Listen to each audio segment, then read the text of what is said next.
Hello friends, I welcome you all on my channel. This is Urmisha and today in this video we are going to see how to add the highlighters to your dashboard.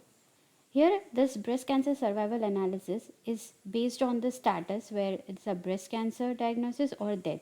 So this whole women network is showing in that or split on that basis. So how to add that highlighter which enhance our view and even it helps you to sort the data. So click on this sheet and go to more option, and here you will find this highlighters. In that you will see the status, because this whole network has been split on the basis of status. If you want any other highlighters to it, you need to put it in your details, but right now we'll go what I have. So just click on the status. Once you click, it will take the whole tilt, the space I would say in your pane.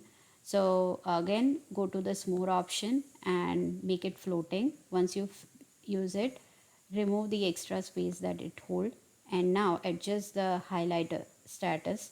I want to keep it over here, and now if you change and put it like that, it will only deaths are being highlighted. If you change it to breast cancer, the breast cancer diagnosis will be highlighted. So this is how in a few clicks you can have your dashboard highlighted with the respective field. Hope you like this video. If you really like, then do like, share and subscribe to my channel for more such videos. Thank you so much for watching. Till then, happy learning.